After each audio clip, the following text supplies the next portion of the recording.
We Will Fix It Express, which is specifically designed for AC failures. Oh. So if you imagine the logic of a customer, we've talked a lot before about when you call an AC company, if they're available immediately to come during the height of summer, then they're not a very good AC company because they should all be booked up solid. Well, what we kind of realized was for customers, that's a really irritating scenario, isn't it? Yeah.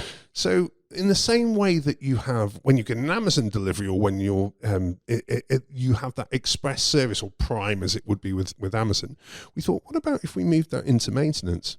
So instead of the normal 3 to 4 hours, we hold teams back on specifically for the express service, which means that we can get to them to a customer within 4 hours. Wow. It comes with an additional premium, so it's 200 dirhams call out, 200 dirhams per hour. But again, if there is a follow-up booking, then we will credit 200 dirhams, the diagnosis feedback to the customers. Nice. Yeah, so this is a new concept for us. It's going really well so far. What it needed was you wouldn't believe the logistics behind that to make it work. Well, what do you got to do? Extremely well. So first of all, it requires, because we want to fix it in that one trip, even if there's a hardware failure. Actually, let's start off with no hardware failure. What it means is our vans need to be stocked to the gunnels, and also now that we've I did notice that when the guys came to my place and I went out and took a look in the van, he said it's like a hardware store in here, and it was. Alex is slightly notorious. If he's not driving uphill in his van constantly, then he feels as though there's something wrong. And bless him, because he can do such a variety of things, we let him ride with it.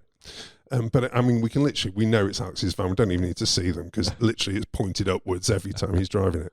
But again, what we found now is there's two scenarios with that, which is for the express teams, yes, we stop them beyond belief.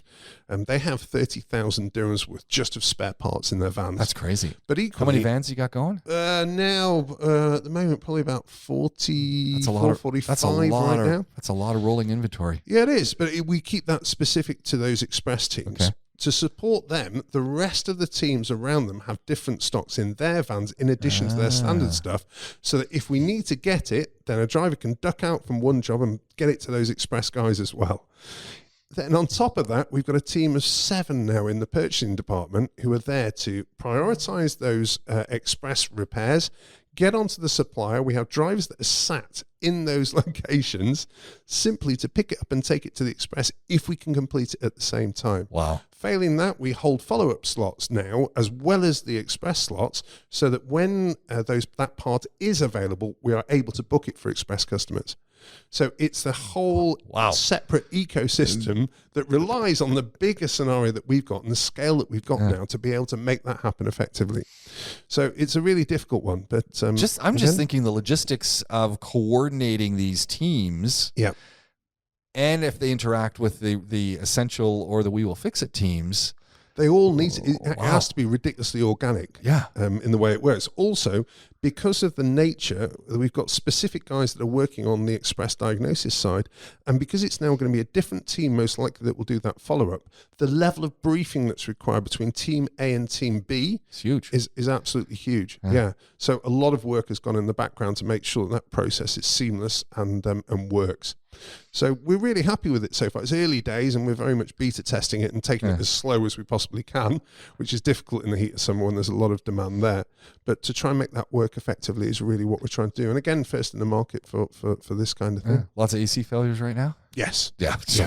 Yeah, absolutely loads. I mean, to give you an idea. I had one freeze the other day. I mean, that's a low pressure issue normally, or that the coil is extremely dirty, which means the air slows down so much as it's going through that coil, and that the water vapor comes out because it cools down so far. I know the last time they had it cleaned 6 months ago, maybe they did a full, took everything apart and everything. So okay, well if they did coil clean it and coil clean it properly, which again, coil clean and proper coil clean are two very different things. Yeah. Then it won't be a coil, but it could be a low pressure issue, without a doubt. So for coil cleaning, the difference between a good coil clean and a bad coil clean is normally the middle of the coil. So most people will make it look decent on the outside, but they should shine a light through it to see what the middle of the coil looks like. And then at that point, that's when you tell the difference between a good coil clean and a bad coil clean. Okay. And yeah, there are times when even we get caught out. And when it is, it's because our technicians did not follow the process. So immediately they go back onto retraining, and you know, we're then at the stage where they're back with a senior tech, and until they've done another 3-4 coil cleans, and they are totally 100% with the process that we've taught them, then they don't get back on the road.